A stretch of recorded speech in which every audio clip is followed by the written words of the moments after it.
No, Jordan just left. Just kidding. Wait. Karen, can I have the paper? No. You're welcome.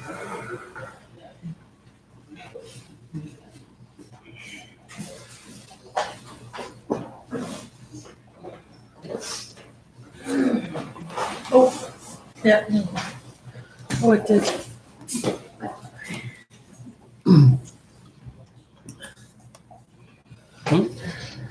It was sitting at the. Oh, there we are.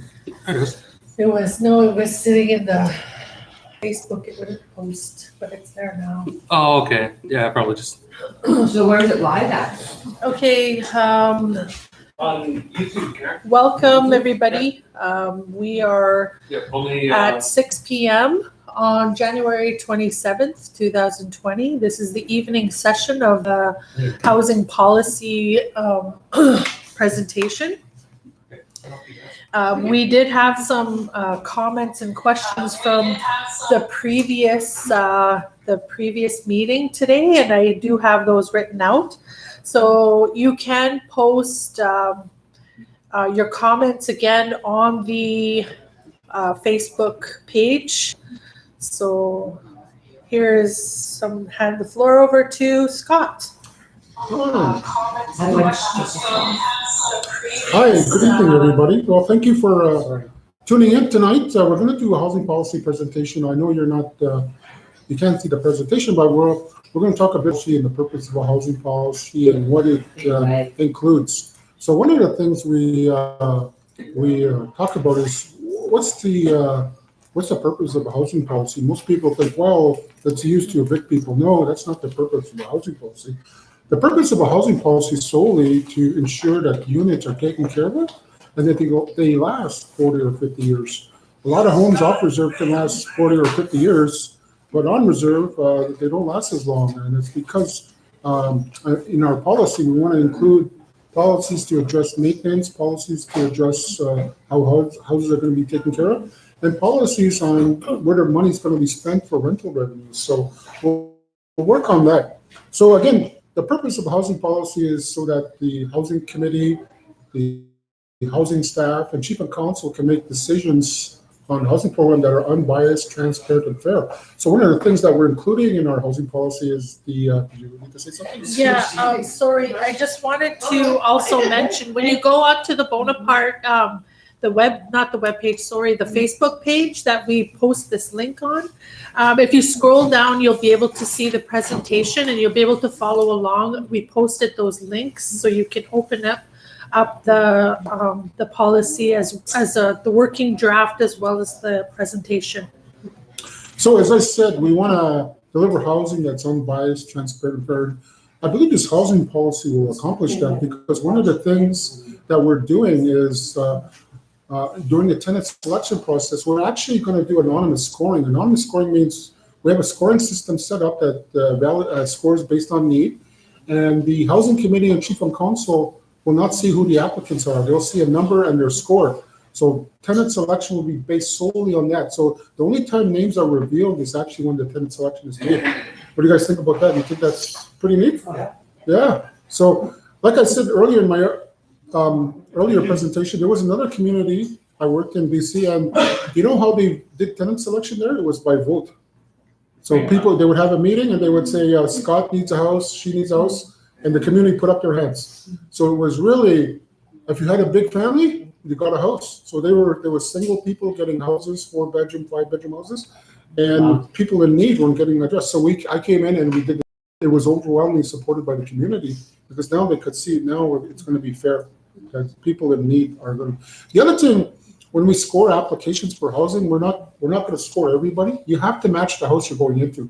For example, a 3-bedroom house, if the one became available, if a single person applied, we wouldn't score them because a single person in a 3-bedroom house, that's called overhousing. That's kind of a waste of housing. Apartment that's up for rent, we're not going to put a family of 6 in there because that's overcrowded.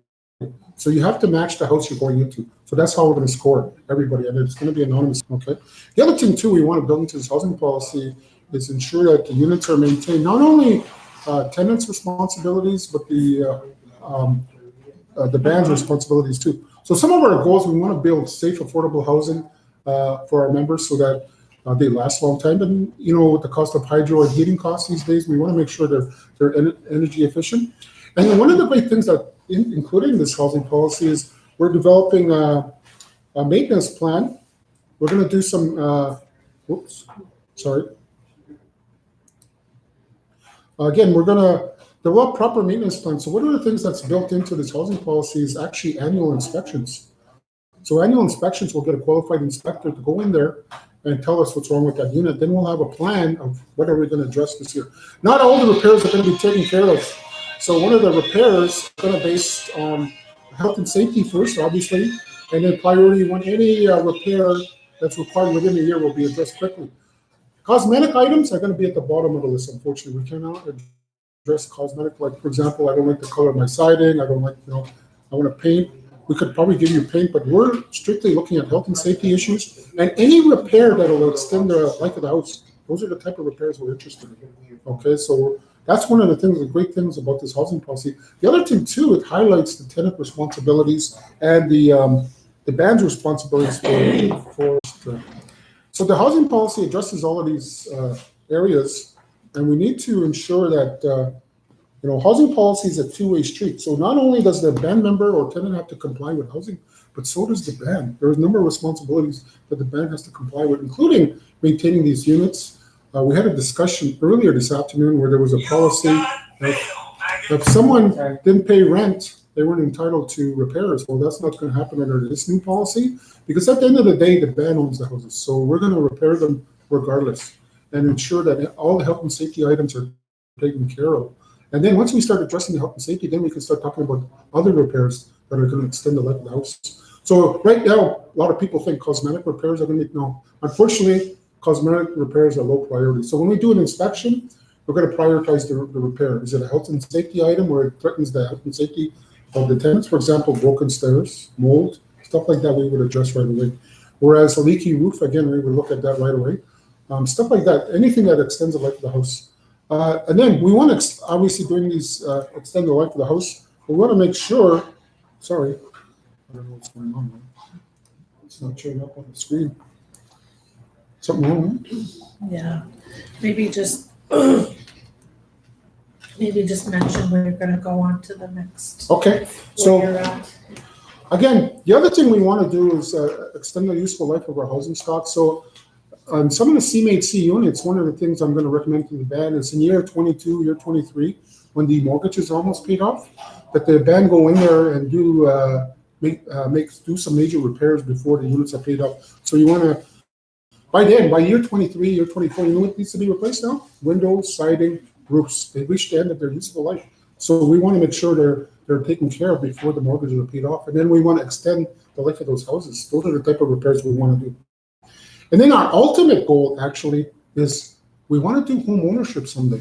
That's our ultimate goal, where a band member goes to a bank, get approved, and you can build your own house here. So no, the band wouldn't tell you what to build. You build it. If you got the credit and the income to get a mortgage, you can build your own house. That's our ultimate. Are we there yet? No, we're not there. We got no pun intended, but we got to get our house in order, right? Before we're at the home ownership stage. So that's our long-term goal. Okay. So I'm on elements of house. Again, there's basically 4 elements within a housing policy. There's governance, which highlights the roles and responsibilities of the housing committee, band members, and housing department. And then we have the rental policies. And one of the things we're introducing into the program is a rent-to-own program. So a rent-to-own program means that you're going to own the unit once the mortgage is paid off, provided you paid all the rent. So that's one of the opportunities that we're an alternative form of home ownership, I guess, that we're looking at. And then we're going to talk about renovations and appeals. So in terms of governance, we're looking at the housing committee, what their responsibilities are, housing department, chairperson, and band member or tenant. So the housing committee doesn't have day-to-day direction of the housing department. They can go direct staff what to do. Their job solely is to review and recommend changes to the housing policy. So this housing policy actually is a living document. So it's not meant to be the same. Every year it should be reviewed. What worked, what didn't work, what do we need to add? So you would adjust this housing policy every year to deal with new changes. And maybe something didn't work. Maybe we need to add new clauses, whatever. So that every year the housing policy will be reviewed by the housing committee to recommend any changes. They're also going to review and recommend tenant allocations based on scoring. So the scoring, the way it's going to work is the scoring is going to be done by the staff, and then they're going to do a spreadsheet and assign a person a random number. And so the housing committee will look at a number and a score. They won't know who it is. So one of the great things about that, in a small community, everybody's related, so you don't have to do the conflict of interest because you don't know who you're looking at. The other thing we want to do is review and recommend eviction. So I'm going to talk about a little bit later about what constitutes an eviction. And like I said earlier in my earlier presentation, I'm not an advocate of evictions. We're here to house people. And so ultimately, if someone is evicted, it's going to be clearly documented and there will be just cause. But we'll get through the causes later. Again, the housing department responsible for day-to-day operations, prepare budgets, prepare policies, recommend keep chief and council and the housing committee up to date of any policy changes or funding opportunities.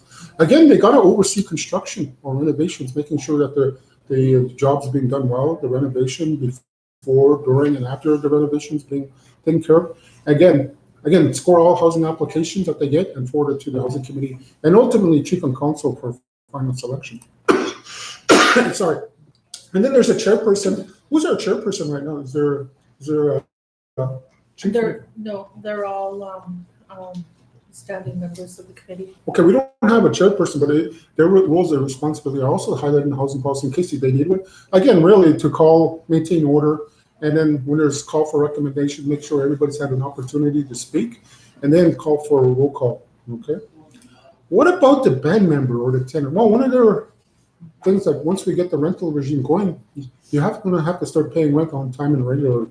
And where this money is going is, as I said in the strategic plan, I showed you where that revenue is going. It's going to go towards fixing these houses. Even though CMHC provides you with a subsidy, it's not enough to cover maintenance. We do need rent. So you want to keep the home in good and clean condition, free of clutter. Not sublet the house without permission of the bank. Now, I'm going to talk to you later about subletting. We are allowing subletting under this policy, but it's temporary and it's a one-time deal. We realize people are doing it anyway, so we put some rules in place. Pay all utilities, not do any alterations without consulting the band. So one of the bands I work with in London, Ontario, I got them to start doing maintenance planning and inspections. First couple of inspections, they were in for some big surprises. In this one house, the husband took out a load-bearing wall. So they had to evacuate all the family, and they had to hire an engineer to restabilize the house. And in this other place, they were walking down the hall, and they were wondering why it's just springy, right? So they went in the basement. You know the beam that runs the length of your house in the middle? Well, they cut a section off it to put a door because they built bedrooms down there. So these are some of the stuff you don't want band members doing because you're putting yourself at risk and the other thing too is if you're going to do renovations, the band wants to know what you're doing and making sure it's the code. Some of the things that we don't want to see is people putting bedrooms in the basement because there's no windows. There's no windows, that's a fire escape problem. So, if there's a fire, how is somebody going to get up? So I've been to a lot of communities where people have put bedrooms in the basement and there's no fire exit. So it's actually a safety hazard, okay? Again, not do any alterations, so we talked about that. Respect the rights and privacy of neighbors and notify housing of any damages. It's very important you tell housing, especially if it's a water-related damage. One of my clients in Northern Ontario, when they installed the washer, I told you the story, the washer, they didn't put the hose on tight at the back. So the lady, every time she washed the laundry, it would get wet on the floor, but she never said nothing, and she only mopped the water she seen. Okay, she didn't mop underneath or try to figure out why this is leaking. Fast forward 5 years later, brand new house.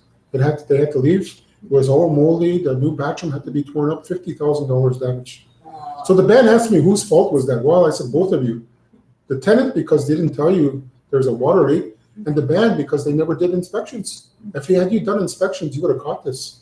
So that's why I say housing policy is a two-way street. Not only does the band have to hold up their end, but so does the tenant. So it's a two-way street. And then if you fall into your arrears, we are entering into, we do have an opportunity for you to catch up called the repayment agreement. So you would just enter into a repayment agreement and work with housing to catch up on your arrears. One of the things too we built into this housing policy, we give you lots of opportunity to correct your behavior or come up with a repayment plan, because we understand that people have financial hardships. We don't know what's going behind closed doors. You might have lost your job or something. So it's important that you come and talk to housing when you're in that financial situation, to let them know. If you start coming and talk to housing what's going on, if you're having some financial difficulties, guess what? You don't get no more notices. We don't harass you. As a matter of fact, we're going to work with you to get you back on your feet. Because again, the last thing we want to do is evict people. And if you're having financial, we don't know what kind of problems you're having, so you got to inform housing, and they'll work with you to get you back on your feet again. And it stops the notices. Okay, housing application. Again, you have to be at least 18 years of age or older. You got to be a band member, obviously. You got to provide, and a lot of bands miss this, you got to provide proof of income that you can afford this house. And one of the things we're doing for working people, it's a straight calculation. We take their gross monthly income and we divide it by their monthly rent.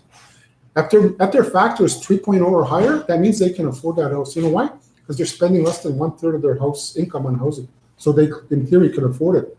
So let's say someone's making $1,500 a month and the rent's $500. So I take $1,500 divided by 5. That's 3. So in theory, that person should be able to afford that house. Let's pretend I make $1,000 and my rent's $500. My factor is 2. That means I'm spending half my income on housing. I still got to feed my kids. I still got to buy groceries. So you got to show that you can afford it. For people on social assistance, what's going to happen is we got to ask welfare or the social development department, what's your shelter allowance? And we got to make sure it's enough to pay the rent and the utilities. So that's how we do affordability analysis. So hopefully this stops arrears from happening once we get new app. And only band members, like I said, we do have a rent-to-own program, and only band members are eligible for the rent-to-own program. Did you have a question? No? Okay. Again, we're looking at the rental scoring criteria. Again, on the scoring, where it's based on need. So we're looking at, it's a point system. So we look at how long you've been waiting for a house. We score you for that, because I lived in my community, and you know what happened? You know, I've been here all my life. I never got a house. This guy just moved home and he got a house right away. Well, we took care of that. So if you've been applying every year and you've been on the list, we give you points for that just to level the field. We look at your current living conditions. So we're looking at, are you in an overcrowding situation? So if you have a house now, a rental, you might be eligible for a new rental if you can show that you're in an overcrowding situation. Overcrowding is defined under the national occupancy standards. So that means one adult, one room for each cohabitating adult, a couple. And then for children, the same sex or opposite sex children under the age of 5 can share a room. But once they get past 5, you just got to split them up, and they get one bedroom. So that's how we determine overcrowding. So you would be eligible to apply. The other thing too, we look at, maybe I'm in a women's shelter, or my house has got mold. Now, I talked about earlier in my earlier presentation about for substandard housing, we don't accept pictures. And the reason we don't accept pictures is because somebody can go on the internet and take moldy house and print it out and say that's my house. So no, we're not. So we need some kind of third-party confirmation. Either housing goes and look at your house, or you have a report from who does, is it Health Canada here, or Health Canada? So yeah, Health Canada or FNHA. Yeah, First Nations Health Authority. So those are the type of reports we would look at to confirm that you live in a substandard house. So you would get points for that. And again, affordability analysis, we score you for that. Household size, so we score you for how many children under the age of 18, you get points. And then because we're in business for housing band members, every household member in there who's a band member, you get a point each. So if you got 4 kids or 3 kids, you get three points for their under age 18. And then if they're all band members, you get another 3 points. So it favors band members, obviously. And then you got to sign a rental agreement. So what do you guys think? Is that fair? Does it sound good? Yeah. I mean, it's as close as I think addressing need as we can. I mean, if someone has a better, I've always listened and open to hearing more ways we can score. But again, being fair, yeah. Could you tell me again that if you're a single person there, what's the average amount, the monthly income there that you need that you think to actually qualify for a home and mortgage? Well, if your average rent is $500, you would need an income of at least $1,500 a month. So that's what that's like $18,000 a year to afford a $500 apartment. Okay, so that's the calculation. Okay. Again, tenancy agreement, people, what we're gonna do to on the tenancy agreement, we're going year to year on the tenancy agreement. So, and one of the clauses we put in there is if you're in arrears March 31st, because that's the date we're gonna use as our cutoff time. If you're in arrears March 31st, you're not eligible to sign a new lease agreement. So technically, you could be evicted. What do you guys think? Is that fair? But the exception though is if you come in and sign a repayment of recovery agreement before March 31st, then you're exempted from that. So in the other communities where we did this, the chief and council said, Scott, there's going to be a mass eviction March. No, it doesn't happen. People come in, and you got to warn them too. You know, like March 20th, March 15th, March 1st, you say you're in arrears. You either pay it off by March 31st or you come in and sign a payment recovery plan. So what do you guys think? Is that fair? Yeah, because we got to treat everybody the same. That's what this housing policy is. So if we make an exception for me, then we got to make exceptions for everybody else. Okay, so that's one of the things we're looking at. I don't know why this doesn't go on. That's okay. Yeah. You guys got your handouts or you don't? Yeah.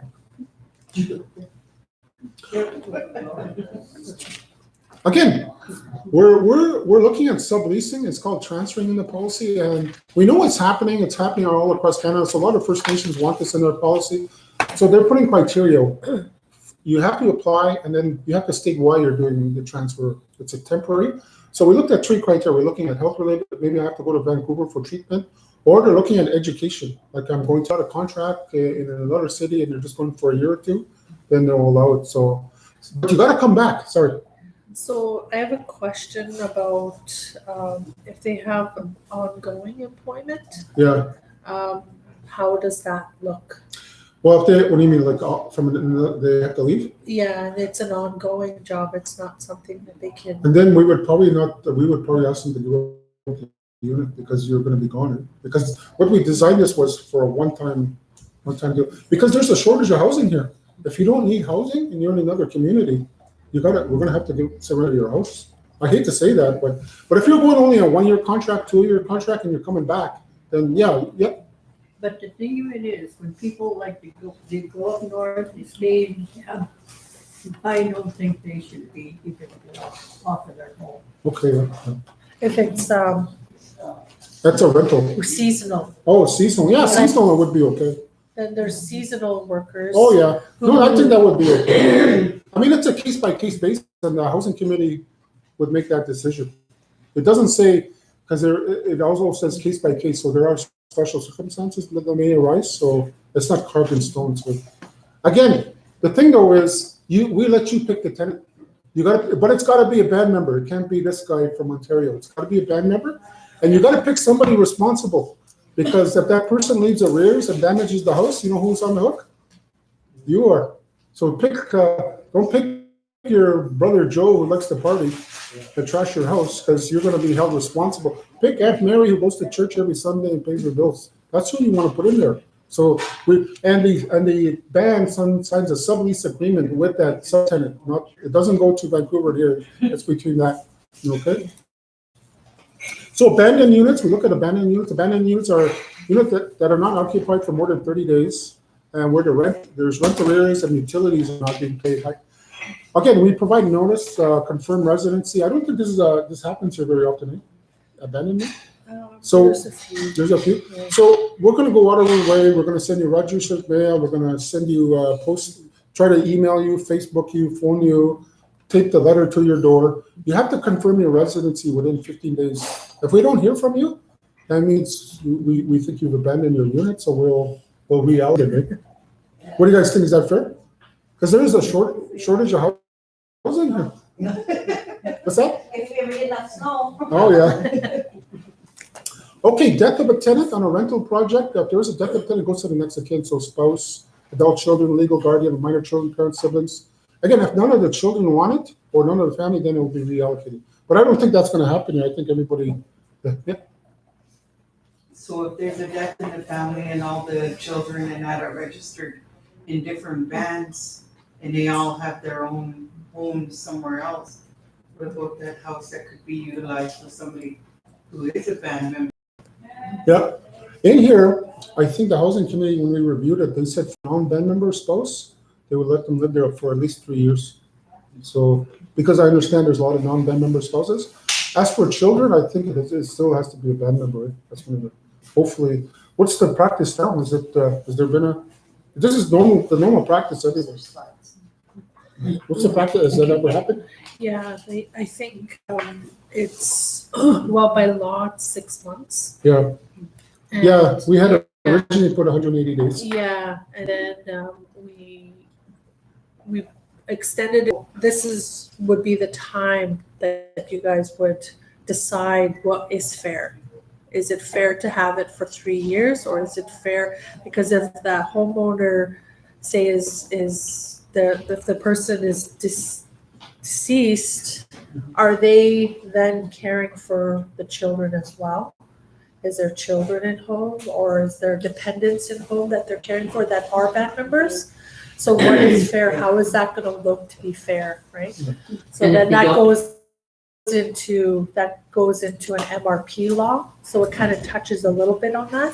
But as a housing policy, we would be able to also refer to an MRP law as well. And then what is fair is how are we gonna take a look at that?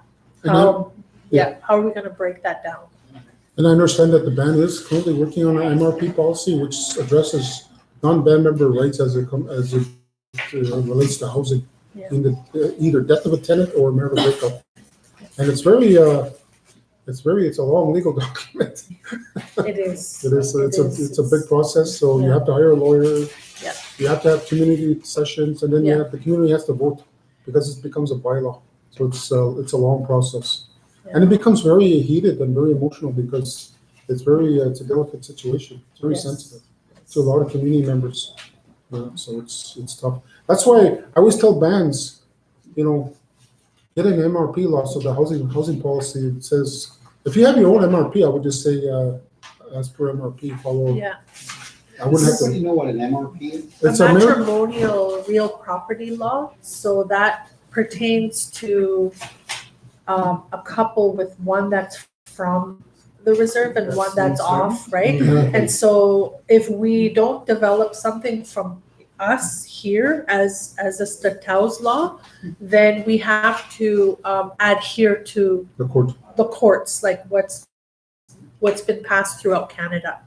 So if we develop our own, then it's like how we do our own membership code, like how we do our electoral, code. our election code.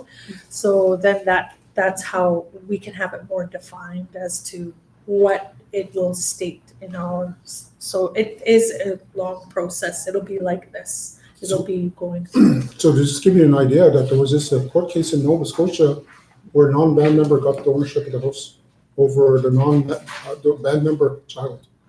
The daughter went to court against her stepmom, who was a non-band member, and the non-band member won. She got to own the house, not the member. So that's what happens when you don't have your own MRP or subject, and they had to abide by the court. I understand it was being appealed, so I don't know what's happening. That's the last I've heard about it. Because usually it'll go to a spouse first, then the children. So if we develop how we want it to look, it would then be defined whether it be that way or it be another way.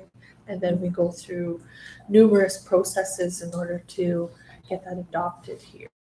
And that was legally, she got ownership? Legally, I had the article, my computer crashed. So I did have the newspaper article. yes. And even the band went to court with them too, because they tried to say that there's a big shortage of housing for band members, and the judge gave it to the non-band member. Yeah, Yeah, so that's happened. It's happening. So case Is law. that because that It's he case was law. part owner to the house? no, it's just under the new laws. It gives rights to non-members now. So that's why you need to define in your own matrimonial property. If you get your own and the community votes on it, then you're exempt from that law. Then you have your own law that you can enforce. Does that include non-natives? For example, could it be a Caucasian? This was a non-native. It was a Caucasian lady? Do you hear about it or? No, I'm just wondering because Yeah, that's huge. I mean, that has a huge effect on. No. what we're doing. That's why I kept that article, but my computer crashed, so I sent it to all the bands I'm working with housing to scare them.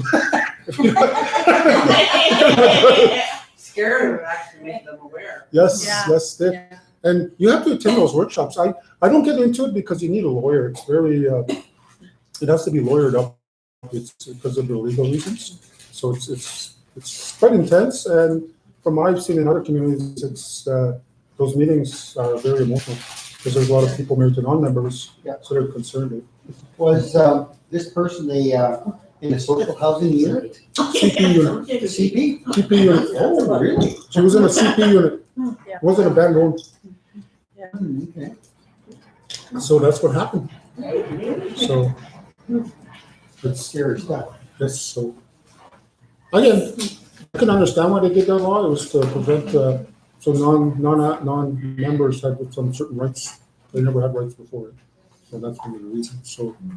So she's working on one now, or you're gonna hire a lawyer? Yeah, well, we're gonna bring it to, I believe what we need to do, and I've been looking at it, so I've been kind of breaking down what it would look like and kind of explain that, and then bring somebody from MRP, because there's an Eastern and a Western division, and be able to identify what that's gonna look like, and then we can go from there. Are there any local bands near us that have this MRP? I believe so, yes. Do you know which one? I think it's, I don't know what the name of that reserve is in, along going Fraser? down. Yeah, Yeah. there's a few of them, yeah, so we can have representatives come here and present on that as well. Good. Okay, so marital break or rental on death of a tenant. So on the rental one, but as soon as we say rental one, we have MRP come into play. So the other thing too is on our death of a tenant rental one, the band will honor a will, provided it's going to another band member, obviously. And if there's arrears, the beneficiary inherits the arrears too. The reason they inherit the arrears is because they're going to own that house. And the purchase price is usually your monthly rents for 25 or 20 years. So if there's arrears, that's part of the purchase price. So that on the rental, they wouldn't have to, but on the rental, because they're going to own it eventually, they would inherit the, hopefully there's not too many arrears, but that's what would happen. And if there's life insurance too, some band members do on the rental one that I work with, band members buy life insurance. If something happens to them, the house will be paid off. So you can do that as well on the rental one program. So dealing with, say, my house is paid off. Yeah. And my husband's a non-band member. So if I pass away, does that mean that my house goes to my husband or to my children? Well, is it, who owns the house to it? Who owns the house? Is it you that own it or Yes, they paid it It's a off, it's CP? paid off. it's Yeah, CP? yeah. Well, it would probably go to your children, but again, your husband could challenge that though, right? Because they don't have no MRP. So if the children agree for him to live in the house, Oh, yeah. then it'll be fine? Yep. I have some bands that do that actually, as long as it stays in the children's. I actually had one situation where two children told the band that they didn't want the house when they reached age of 18. And it was under a rental own. So the band called me, what do we do? And they liked this guy. He was a native guy. He was just not part of their band. Yeah. They said he's a good community member, yada, yada. And I said, well, there's only one thing you can do. Give him a rental agreement. Take the rental one out and put rental, and that's what they did. I did their housing policy. I showed them on a second, but that's what they wanted. They didn't want him to, because technically I said, I'm not. He should have left because the children. He was signed on as a legal guardian until the children reach age of 18. So he was just a renter. It was they just turned it into a rental, and so because he could never own it then, so that's how they got around it. Okay. And it's up to you guys to decide all this. There's no one going to come and say, hey, it's really up to the band to decide how they're going to enforce it. Okay, and it's very sensitive on, like I said, marital breakup. I hate doing that part because it tends to be a lot of arguments, and it's very touchy. Something we should be looking at too is you're right when it comes to life insurance. Yeah. Is insuring the husband and wife, for example. So if something should happen to somebody, like the house is paid off, right? Yep. And that kind of takes care of that Yes. big issue. And it's good estate planning. It is It really. is really good estate planning because you don't want to leave your family. I've seen it happen because in my band where I was chief finance officer, I was also responsible for a group insurance. Mhm. And when I started there in '94, it was voluntary, not mandatory. Yeah. So I had a lot of, nobody wants deductions on their paycheck. So they all waived it. So we had a few people die. And then their spouses, their wives would come in and say, where's the life insurance? And I had to show them that card where they waived it. Where they deny it? Yeah, so they lost their house and they lost their cars. Yeah. Oh, But then we made it mandatory once you pass probation, so it's mandatory. But just to give you an idea what could happen, and that's why I know that stuff happens, and there's nothing I can do. And that's really important, because what you do is you end up putting your family homeless. Yes, yes, because I've seen people lose their cars, because they had because we have a home ownership program, they would fall behind on the mortgage, and we'd have to evict them, so you don't want to do that. So I like what you said before, when you first came here, look out in your driveway and see what's there. Yeah. And it's usually a brand new pickup. Yes, yeah. I've seen car, yeah. Toys, yeah. Okay, so marital breakdown, the way we wrote the marital breakdown for the rental is we said if there are children involved and they're band member children, guess what? One of the parents is gonna go homeless, not the children. So we wrote it children friendly, especially if they're band member children. And the house could go to a non-band member if they have custody of the band member children, so they would sign as guardian for the children. If there's a dispute. What page?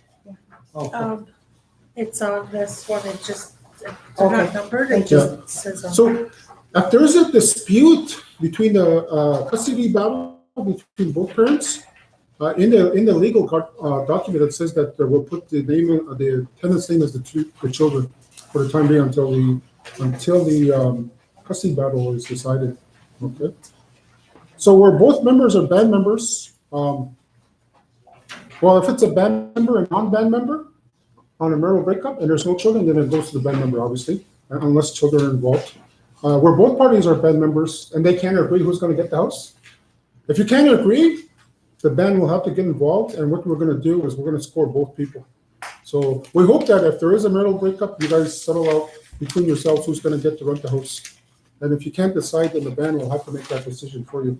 So hopefully that never happens, but it's built in there already. Okay. And that doesn't matter what kind of house, whether it's privately owned or? No, just for band rental. This is. Okay, good. Yeah, private MRP, matrimonial property. It can go to, because you guys don't have your own law, that thing could end up, for private homes, it would end up in court.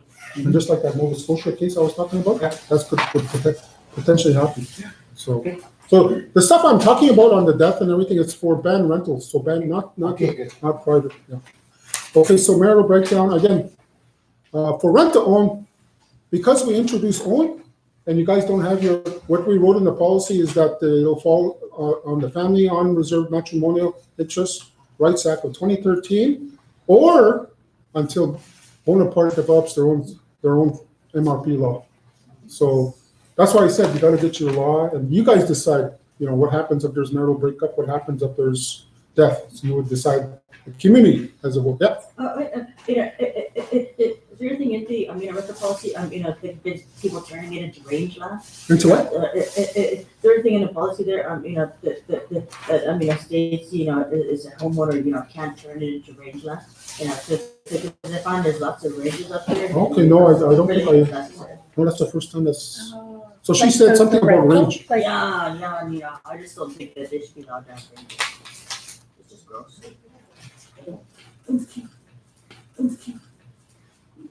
So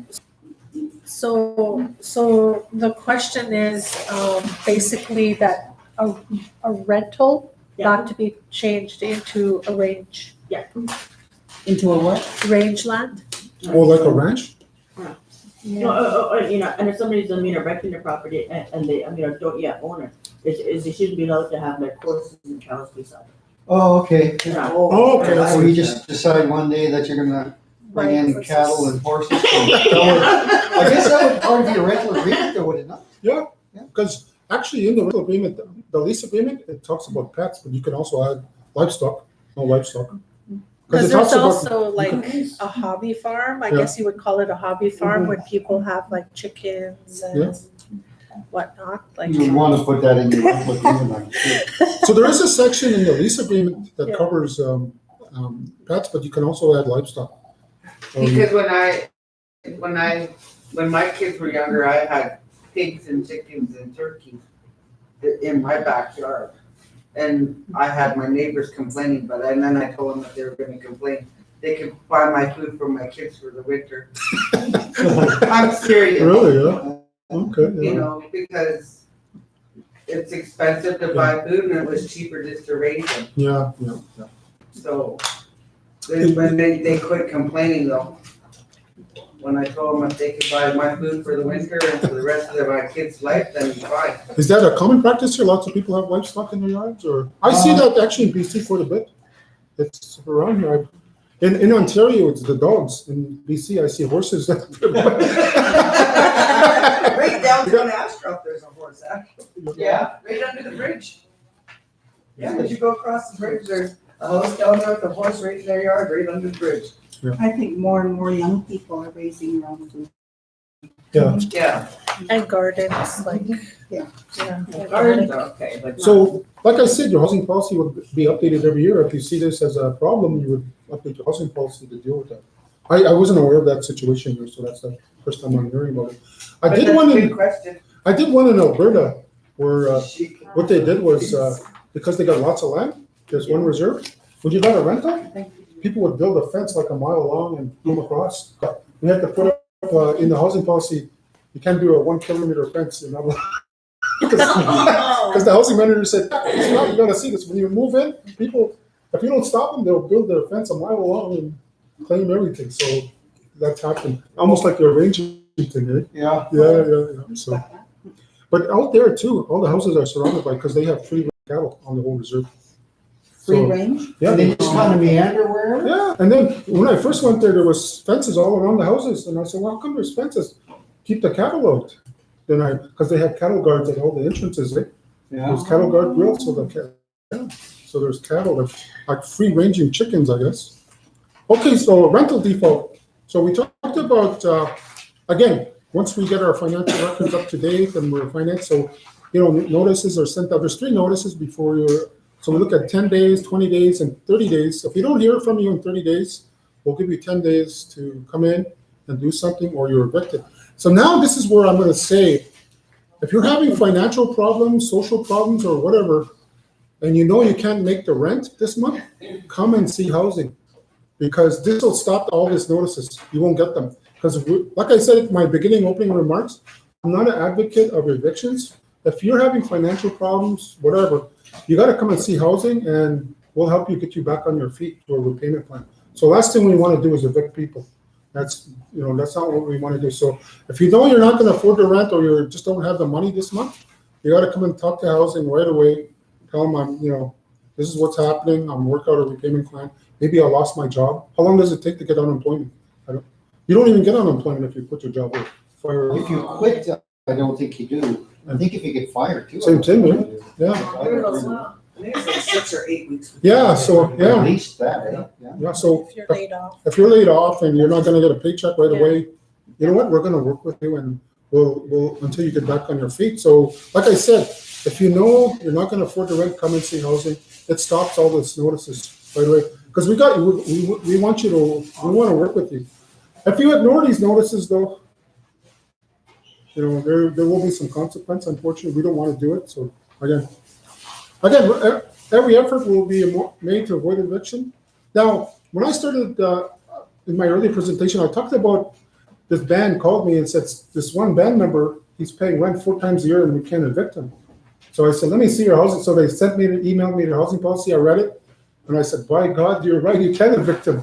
Because theirs went up to 90 days before an eviction notice would go. So that little bugger, he would come in on the 88th, 89th day in 3 months, then come back 88 days later. He had the money, he just, You should have voted that fellow the chief of the community. Yeah, that's what he's for. So what we did was, we said if you get 3 second notices in a year, that's grounds for eviction. That means you've played the system. So that's how we stopped that. The other thing, we shortened it to 30 days. If you go 90 days, there's no way no one's gonna catch up to that. 3 months rent, so we wanna act right away. If you're on social assistance, you gotta notify the social department. Okay, evictions. Why would people get evicted? Well, obviously rent arrears, making a false declaration on your housing application that results in a housing allocation. Maybe I put down I got 3 kids. I would score that results in a housing allocation. Maybe I put down I got 3 kids. I would score very well. Yeah. Give me time, I haven't made them yet. But that's one of the things, like, I'm just using it as an example. Again, anybody convicted of trafficking drugs or illegal activities from the ban. I said illegal activities because I didn't list the Criminal Code of Canada. So the ban would be up to Chief and Counsel to decide what constitute illegal activity besides selling illegal drugs. Okay, so the other thing too, I didn't put in this, but we should talk about is a cannabis clause. Do you want cannabis smoked in your units? Do you want people to grow even though it's legal? The problem with growing cannabis in your unit, it requires a lot of hydration, which leads to mold.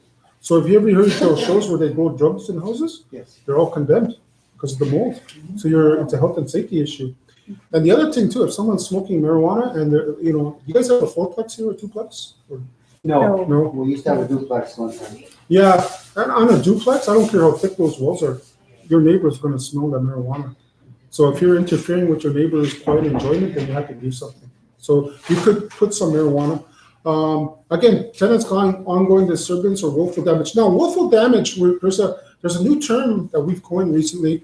It's for extraordinary willful damage. You're evicted without notice. So that's where you completely destroyed your house. We put a dollar amount. And we're not ordinary willful damage. You're evicted without notice. So that's where you completely destroyed your house. We put a dollar amount. And where that arrived was in Ontario, I was working with this band. I did their housing policy. And on Friday, the band manager left the reserve. The last house on their 4-plex, the windows and doors were intact. Then the band manager came in Monday morning, and the windows were busted. The tenant kicked down his door, just trashed his house. He looked at the housing policy, which I did. The only thing they could do was give him first notice. So that's where we changed it. We added extraordinary willful damage. That's where you completely destroy your house in one instance. If that happens and we assigned a dollar amount, I think it was $3,000 or $4,000, then you're automatically evicted. And then you're responsible for repairs, so we'll bill you for repairs. What do you guys think about that? Has that ever happened here? Not to my knowledge, but I think, I could be wrong, but. Where somebody just completely destroyed a band rental, kicked it, door, busted. No, I don't think we're to that stage yet. I hope we never get there. No, but it's in your policy. It's in there in case, hopefully you never have to use it. Only when he's trying to get out. Yeah. That's right. And then abandoned units, public nuisance, disturbance. Question for you. Yep. So what about something like, because you're talking about people, illegal activities and that sort of thing. What about people coming into the community and residing in the home community, or it's illegal, they have a lot of charges and stuff like that? Is that something that you would want to acknowledge in your housing? Well, that's a So, difficult one. Maybe if we could just repeat it, there was comment on our earlier feed was that the members logging in couldn't hear the questions.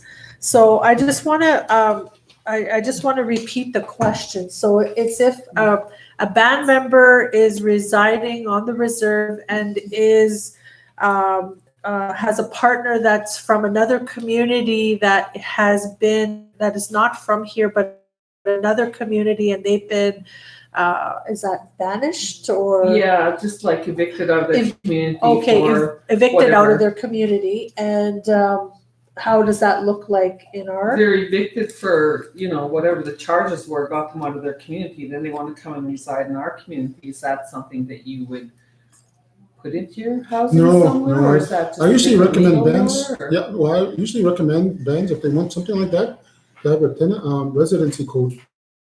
It says who exactly can live in the community and what are grounds for someone to be removed from the community. Not in the housing policy, because that would be hard for her to enforce. So establish your own residence, tenancy. Residency code, not tenancy.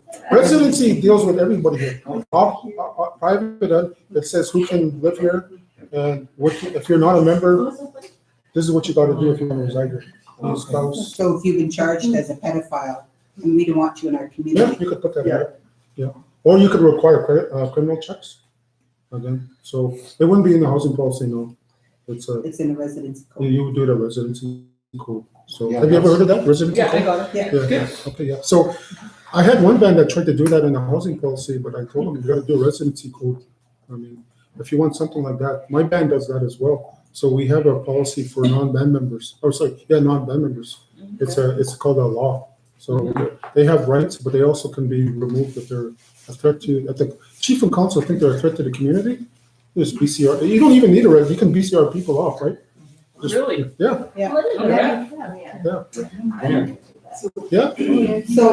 So if you have in here a person convicted of trafficking drugs mhm. or illegal activities in their house, they have to be convicted before you Yes. can.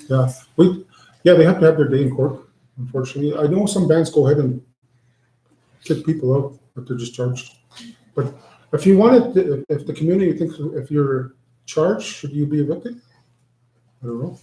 I mean, we can, because this policy is actually gonna go through a legal review, so we can actually pose that question to the lawyer to say if someone's not convicted but charged, can we evict? So it would have to. And it can't go upon assumption. No. No. I heard on this, on Facebook, that, yeah, so it's. So would we have to comply with Canadian criminal code under that? What do you mean? For eviction or for, convicting? Yeah, it would be like the police. So. The police would charge them and then, So you have to, it has to be under the criminal code. yeah, or whatever, you guys will decide. But Yeah. that's why I don't list all the illegal activities, because I'm not gonna list the criminal code of Canada, you know, so it's at the discretion, really. So the band in Alberta, I think it was, that just passed their law that anybody that is dealing or dealing in drugs in their community, band member or not, are evicted. Yes, So what law, what was that, a ban? that was a bylaw. That's a bylaw? I'm working with one band outside of Thompson, Manitoba. They passed a community bylaw too, they got a lawyer to draft it up. So when I put in the housing policy, I said refer to the community bylaw. Bylaws. So then you can evict people without, and they said, you're not even charged, you're just, You're gone. You're gone. And that's what the Alberta one says. Yeah. If you're a known drug dealer in your community, whether you're a community member or not, you're evicted. actually, the one community that I work with, there's a big sign as you come in. Yeah. It says bylaw number, whatever. This has been enforced by the courts and the lawyer did it for them. So it is, it sounds It's like published all it's over. it's legal. Yeah. And when I did the housing policy, I just said, refer to this community safety bylaw. You have to be in compliance, which means no alcohol and no drugs. So, Okay. so there are ways around it. It's a lot of people. But So we would have to develop, so a residency code is also a residency bylaw? residency code. You could probably handle it through land. I don't want to give her more work. She's not here. No, Next time you're just load it on. Don't rewind this for her. She'll never leave the room again. Yeah. I just gave you a new job. Just getting more work. Okay, again, maintenance, again, remember I told you the housing policy is a two-way street. Not only does the tenant have to abide by the housing policy, but guess who? The band.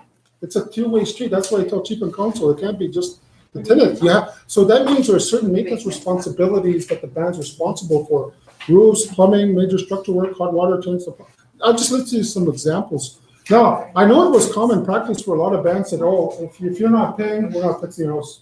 Well, I tell bands that's not a good policy. At the end of the day, who owns the houses? It's the band. That's your house. You gotta fix that house, no matter, even if they're not paying, you've gotta go in there, health and safety, and you gotta fix those houses. So that's one of the policies that we emphasize, that at the end of the day, the band owns these houses, right? And that's why, it's just like a band truck, you know, you gotta maintain it, you gotta do oil changes, same thing with a house, so that's what we're looking at.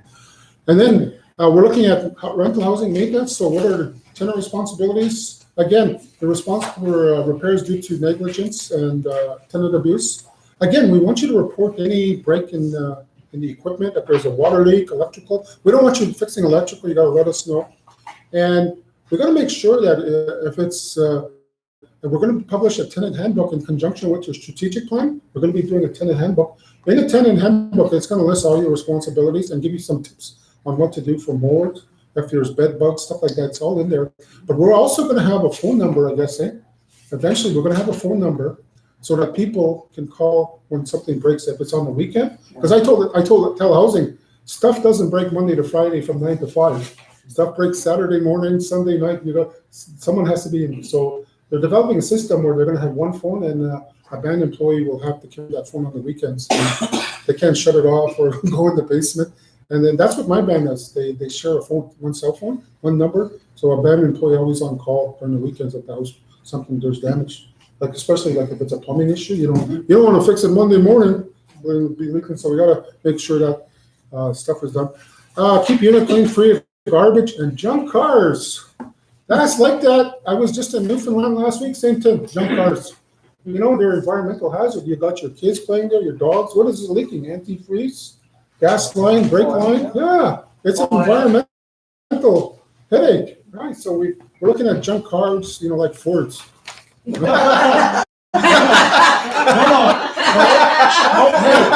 Ford is first on race day, remember that? I drive Ford. Well, 40 years. That's okay, I'm gonna run him off the road.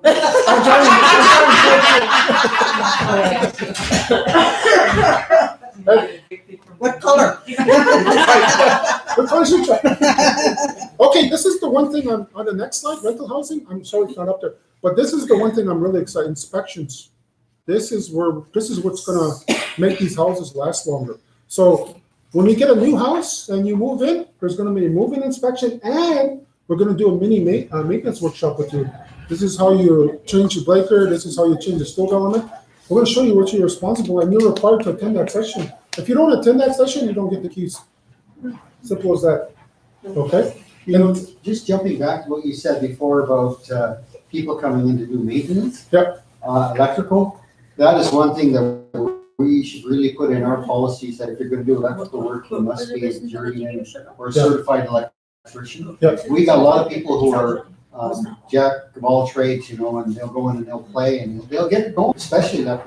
Yeah, electrical, you gotta call us, plumbing. Mhm. Call us right away if there's a plumbing issue. Yeah. Especially the water, you gotta tell us. You Yeah. know, tell us these problems so we can fix them. Yeah. And electrical, we don't want nobody getting electrocuted. I always tell bands, they always ask me, how do you know if you got a good electrician? I just say, if he's still alive, he must be good. Okay, so like I said, I'm really excited about this inspection because there's gonna be annual inspection, and we're gonna say qualified inspector now. And the annual inspection, this is where we're gonna fix small problems. The biggest example I use is a leaky faucet in your bathroom. What happens to a leaky faucet you don't fix? Well, underneath it, it's all black. Sure. Now it's a $6,000-7,000 job. So when we do these we're gonna catch these little problems before they become big problems. We're also gonna educate band members on their maintenance responsibilities. And one of my pet peeve is hanging blankets in the windows. What's the problem with that? You're causing what? Moisture. Yeah, you're causing mold. There's no window. Yes, and there's black all around the window, so you're causing premature failure of your window, and then you're causing mold. So easy prevent, like you always hear these stories about the mold in First Nation. A lot of it's actually preventable. It's true education. And we talked about that in the strategic plan, that we need to educate band members on some of their responsibilities and what to do and what not to do. Hanging blankets, especially if it's a Montreal Canadian blanket. Get that gun out of there. Well, I think the Chicago Blackhawks flag, I don't think they have mold on them. I want to ask a question. I've gone through all of this. Where is painting? Is that a? That would be a maintenance item, so. Yeah, but painting, who's responsibility? First Nation or individual tenant? well, it's actually cosmetics would be low priority. Like, remember, I don't know if you were here when I talked about it. No, but I mean, some of our houses have never been painted for 30 years. Yeah. Right? So is that a low priority? Well, if they haven't been painted, I think they'd probably go high priority. So if there is painting, there's two options the band could do. They could actually send somebody in there to paint the unit, or a lot of bands, what they do is they give the paint to the tenant to paint. But they pick the colors so that they're not having a purple, black. Living room, the band wants to control the colors, right? So, yeah, so that's something that, yeah. So is the First Nation, so the First Nation, so our community, our band is responsible for the painting? Sometimes that, CMAC will tell you they should be painted every 8 to 9 years. So again, there's two options, the band can do it, or you buy the paint and get the band member to paint it if you don't have the staff. I don't think you have the staff, eh, to do something like that? We do that as a contract. Okay. Yeah. Thank you. Okay. There should be some qualifications on inspectors.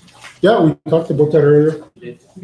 Somebody talked about, so we're gonna put qualified. Now, every province has their own different qualifications, so the band will have to decide. In Ontario, they look at First Nations building officials, or if you're a CET, which is a certified engineering technician, if you, and construction background, they recognize that. I don't know about BC, so we'd have to determine someone, and I would say use someone local, like, if there's somebody in neighboring community or Kamloops, again, annual inspections. So it's important that we do these, because we want to stop this, like I said, these little problems, they're the ones that end up in the news. You know, all these houses with mold, it would have been preventable if we taught band members how to, educated band members, and plus we did annual inspections. So a lot of bands are doing, so the bands that do annual inspections now, guess what, their maintenance costs are dropping, because they're fixing these units. So it's, that tap now is just 10 cents to fix. It's not gonna cost them 8,000, because they have to do new vanity, new subfloor, right? So those are little problems that they're stopping right away. So BC has one of the highest standards of housing maintenance and inspection. So I have, my house is in Cache Creek in the city, town.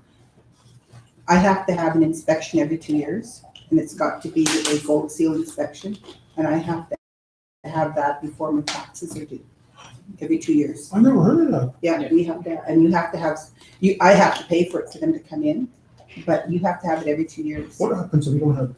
You can't renew your taxes. Oh, so technically they could seize your house? Yeah. Wow. Yeah, no, so it's quite strict. Oh, what does that cost, right? The last one it was $800 Yeah, they for the can, inspection. they could run anywhere from 800 to To- 15 or 2,000, yeah. And you don't get a rebate from the village at all? No, you get a rebate on your taxes if your inspection's up, so mine is due again, so I did it 2 years ago, so this year taxes are due in July, so I have to have my inspection done before July. What's the purpose of that though? That's to maintain the aesthetics of the community. Oh. Oh, yeah, my subsidy has that, but it's mostly beautification. They force people to paint their houses. Yeah, but we also have to have inside, like the whole house has to be inspected, and they have like 10 sheets, things that they go through. Oh, wow. Yeah.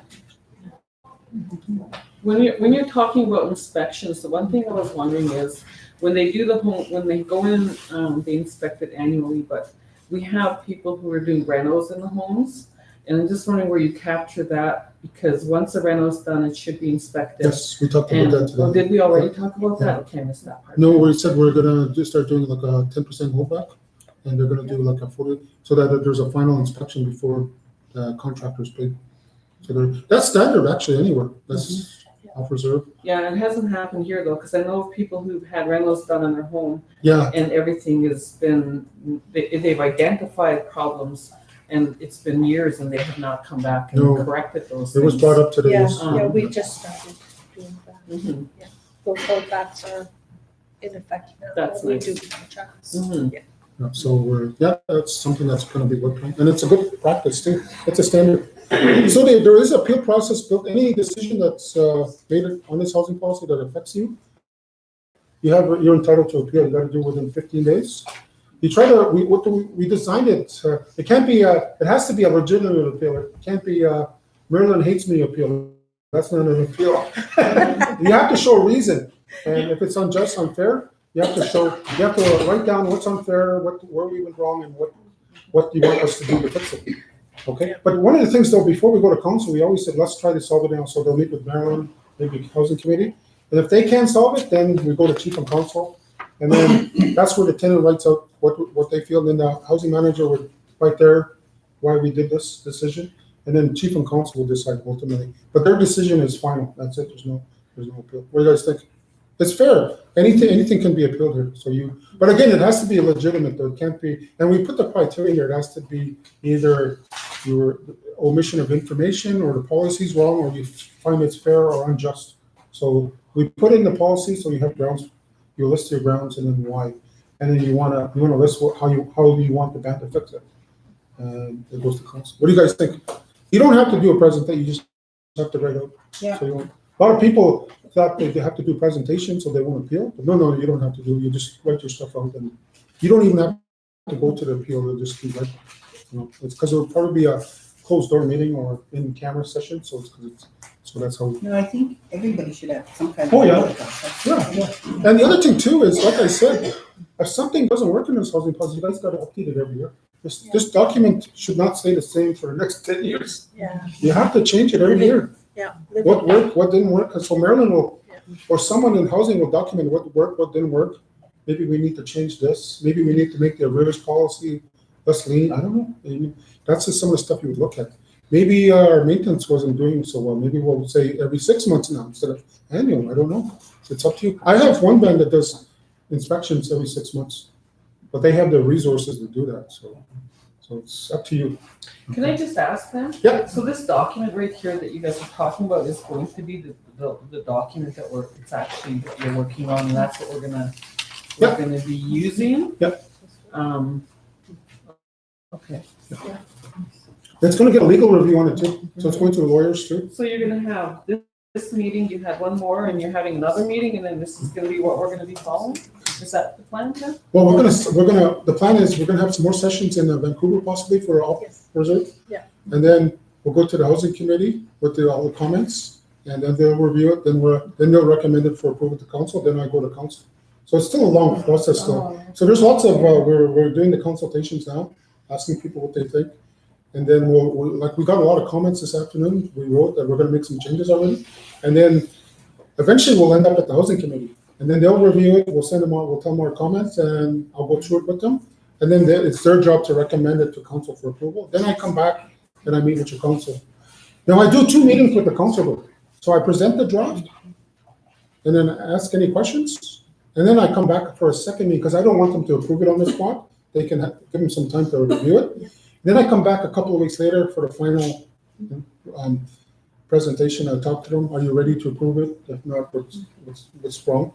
Most cases, it's just they approve it. And by then we've had a legal review. So then they'll pick a start date for the policy, like, October 1st or something. And then we'll send out notices, the community will be notified. So this information will go out to the community? Yeah. Before you start making all the, We did send a link before we went live today, we sent a link out for everybody to follow the presentation and the policy. So the other thing too is I tell bands, put it on their website too, so people can download a PDF document. It's not a secret document. Yeah. It's your policy. Yeah. And, that's why I said if you're not happy, make some changes next year and. When we do the review. And again, this housing policy, like I said, I don't know if you're there, housing policy is designed to make your houses last longer. That's the sole purpose, is to make sure these housing stuff. So when I started in housing in 2000, there was a famous study that said the average on reserve house was lasting 15 years. How long were the mortgages? 25. Yeah. Is there a problem? Yeah. So that's why if we do a housing policy and we do the maintenance on them, they're going to last long. We're going to fix those little problems, that tap sink, before it turns into a major job. Even educating, like one of the things we talked about today was mold. A lot of the mold's preventable. I'm not an inspector, but I've been in housing long enough. I see a lot of mildew in the bathrooms, and there's a fan. But you know what? No one ever told the tenant to clean the grill, the fan grill. And it's all clogged, so no air's going out. So if the tenant was told you got to clean that every couple of months, and that was the reason they had mold. It was the air wasn't coming out that fan. It was all clogged, the grill. So the inspector just took a rag, wiped it. A few weeks later, the mold was gone because they cleaned everything, and then it was just the fan was clogged. So it's simple stuff. And then, do you guys use HRVs here, heating recovery system, ventilation systems? HRVs, No. it's called- this one, I believe this building has. It's called a heat recovering system. So today's building code, we're building houses so airtight now that there's no more air leakage, right? So when you have that tight of a house, the designers usually put a HRV in there, and that's your only ventilation. Yeah. If you turn that off, you get mold, because then you take a shower, your bathroom walls will turn black. You can drive around and tell who's turned off their HRV in the evening. When someone's cooking a pot of spaghetti, what happens to all the windows? Steve. Yeah, that means your HRV is not working, your ventilation system, something's wrong with it. Oh. Yeah, you're gonna have mold. So and most times it was the tenant unplugged the HRV, they just have to plug it in and the mold disappeared. So that's Why did they why, unplug it? because they thought it was eating up too much hydro. It doesn't cost that much. Oh, no, I have the nature. Yeah. Back to my house. Now, I have a house that was built in 1947, off reserve. I don't need an HRV. No, I was gonna I got say. lots of leakage. So you never heard about mold before? Because those houses were airtight, but today they're so airtight. Yeah, so you need a HRV or you need your ventilation fans, the real clean up, and making sure that, and that's about education, educating members on their responsibilities, so. Okay, Is this going to be like a bylaw or a policy? a policy. Policy, and Yes. eventually to a bylaw? Well, bylaw, what he's talking about when he says a bylaw, this policy only applies to band-owned units. Only band-owned. Okay, fair enough. Yeah. Fair enough. A bylaw applies to all housing, Right. which is what we're not doing anyway. We're just doing it. It's only applying to the band-owned. Yeah, What's that? yet, Yeah. because we might want to do a housing bylaw. Oh, I think eventually we Yes. will want to, but this is a good start. But yeah, a lot of bands do that. Like Kamloops, Indian, I work with them. They have a bylaw. You can't even build a shed in your yard. It's like a municipality. You gotta go in, And get a permit. get a permit. Yeah. Okay, renovation. There are renovation programs through CMAC. There's RAP. So it's available to not only the rental, but also to private homeowners. So private homeowners can access this. They have to go through the band. It's based on household income. It's for low-income people. And what it does, it doesn't do cosmetic repairs. It does repairs to extend the life of your house and any health and safety. And then we have home adaptations for seniors independence. Very good program. That's for elders. So elders can stay in their home a lot longer. So you gotta be 65. A lot of bands used to say, Scott, elders in our community are 55. Well, the government says 65, so I can't change it. So what it is, it's any modification to the house so the elder can stay in the house a lot longer. So it doesn't have to go to a nursing home or assisted. So we're talking grab bars, wheelchair ramps, changing the door handles, all of that. So what it does is it's a great program. It's $10,000 grant and it's forgivable in 6 months. And it's a great program. I love it. So you got to go through Maryland, and then it's got to go through CMHC, Canada Mortgage Housing in Vancouver, and then that's all it's done. It's a very good program. They don't really advertise it because the funding is not so great. I'm 67. 67? I'm still a kid though. You can get grab bars? Oh, no. I act like a kid, I'm sorry. Big difference. So there is a home ownership program, even though we don't have it yet. But every band in Canada has the opportunity to do what's called a Section 10 ministerial guarantee. So you don't have to, bands don't have to apply, but you have to be in good standing with ISC, which is Indigenous Services of Canada. If you're not in good standing, it doesn't matter how good your credit rating is, you don't get no ministerial guarantee if you're in bad standing with. Oh, really? Yeah. Who's in bad standing? The band. The band. Yeah. The Oh. band. Okay, well, we're working on that. Yes, we're working on it. We talked about that. We're making some Yeah. gains there. So we put a policy in there, even though you're not eligible for it yet, it's in there. It talks about the steps that you would take if you wanted to do one of this, it's in there. Because the band is entitled to that program, you don't have to apply, you just have to be in good standing. So once you return to good standing, the program, you can apply for it, go through it as well. So what it is, it's where someone does a loan, and the band guarantees it, and Indigenous Services guarantees it as well.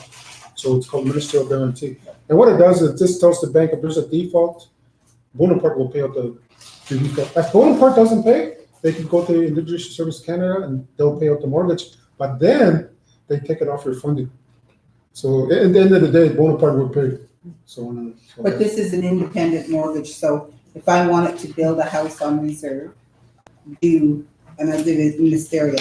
Yeah. So the mortgage is in my name. they will pay, someone has to pay. So it's like having a cosigner Yes, essentially, and the reason they need that is the banks cannot come on. and seize your property. Yeah. Unless you have a lease like Kamloops. They have lease land, 99-year lease, you can do that, where the banks can actually come in the community and seize that property. If you have that type of program here, you wouldn't need a ministerial guarantee, because the banks are protected. Okay. So that's your housing policy in a nutshell. It's a large document. Like I said, I'm gonna own it, I'm probably gonna do what? Taking care of it. Yeah. If it's a rental, well, I don't know. I mean, it's not my house. Why should I cut the lawn? Why should I do that, right? But if you know you're going to own it, chances are you're going to take care of it, right? And the analogy I use to explain this is the truck I got outside, it's an Enterprise. When I rent from Enterprise, if I see a pothole, I don't swerve. It's not my car, it's a rental, right? But you know what? I own a Ford F-150 red truck, and even though I still got 2 years of payments to go, if I see pothole, I slow down or avoid it because it's going to be my truck. So you kind of use that analogy. So Don't buy any Cars from Enterprise. So again, we're going to have. Looks like we are planning to have a session in Vancouver or an off-reserve location. So we're going to do two: one on the housing policy and one on the strategic plan later on. So we'll let you know, give you a heads up on the location and the dates. Possibly in March. Possibly in March. When the weather's good for traveling. So we did have some questions. I just wanted to read out some of these questions that we had earlier from the earlier session. Just a second. So the communication strategy. There was something brought up about I'm just gonna ask a few of these and then maybe you can just clarify that. So the tenancy handbook. Yeah, we're working on a tenant. As part of your strategic plan, we do have a communication strategy to keep our band members informed of the rental opportunities and their obligations as it pertains to housing. So one of the things we're developing is a tenant handbook. So it'll specify your maintenance issues, and that's where I said we're going to put a 1-800 or phone number in there where you would call someone after hours if something's wrong with your unit. The other thing too, it'll have everything, your maintenance responsibilities, like tips, how to prevent mold, what happens if you get bed bugs, what to do, if you have rodent infection, if there's a fire. So it covers all of those topics, including your rental obligations. So it's a tenant handbook that's already in it's work in progress right now, so it's got to be reviewed by the housing committee. But it's gonna be a good document for the tenants to use. We may even share it with the homeowners if they want to do it as well. Right, and so another one was for the communication strategy. I wasn't really clear on the actual question that was asked. So I think mostly it was how the band was going to be able to communicate with the tenant, as well as how the tenant is going to be able to communicate with the band. And so in whether that goes into the tenancy handbook or other things such as the health and safety of the home or the before and after of the renos. Mm-hmm. So I think that was more of a statement of having that done. And then the other question was the privately owned homes. Is there going to be a policy, or if the private home is being rented out, or a rental agreement? Yeah, we did talk about that. There is a section in the housing policy that deals with private homes. It simply states that the homeowner they're responsible for all maintenance on the unit. And if they want to sell it, there's some steps that they have to follow, that it has to be to another band member, obviously. And then we could add steps there for a private homeowner lease agreement. Actually, we're going to get this housing policy legally reviewed. So I think that's an opportunity where we'll get the lawyer to draft a lease agreement for a private homeowner. So if they're renting to someone on social assistance, they'll be able to get the shelter paid for. So that's something that can be done. It'll have to be done by a lawyer because it has to be a legal document. So I think one of the things that was asked too by some other members was the rental agreement. So BC goes under the Rental Tenancy Act. And I believe that the question was, are we going to adopt something like that in more detailed terms so that it keeps not only the homeowner safe, but as well as the renter? No, it's the Tenancy Act does not play on reserve. I do see some bands taking clauses from the Tenancy Act and putting it in their housing policy or their lease agreement. So that it would be best for the nonprofit lease agreement? Yeah. So you can do that, or set up a housing authority. That's another option we talked about. Yes. Yeah. So you can't simply adopt the residential authority. That's another option we talked about. Yes. Yeah. So you can't simply adopt the residential tenancy Act BC and say, this is part of our law or bylaw. Okay, that's it's in their policy if they adopted some of the clauses in there. For example, I actually have one band that said 10 days are out in compliance with the BC Tenancy Act. So That's what they wanted me to put in their policy, and so that's what I put, and it was adopted. So each community, you can put it, like I said, one community had 90 days, right, before they were evicted, so. Okay, and I think the other one was just about the MRP law. Yeah, so the MRP means matrimonial real property, and it deals with rights of non-band members as it pertains to marital breakup or death of a spouse who's a band member and you're not a band member. So it would highlight what are your rights and responsibilities. Right now, we don't have one, so it could be subject to a court case or whatever, okay? So, but it's being worked on, hopefully something will come up. Now, for this law, for the marital real property to become law, there has to be a legal work done on it, and then there has to be community meetings like this, and then the community has to vote. There has to be a vote because it's a bylaw that applies to everything. So it's a fairly long process. It is, so right now, what I've been doing through housing and lands is to be able to identify the basics of the MRP law, but with the MRP, the Excellence Center, so it's through NELMA, and it's accepted all the way across Canada. So they would come in and they're going to be working with us once we've identified this one, and then this one has been accepted through Chief and Council, then we're going to go into the matrimonial real property laws. And then we're going to identify those ones specifically for Bonaparte.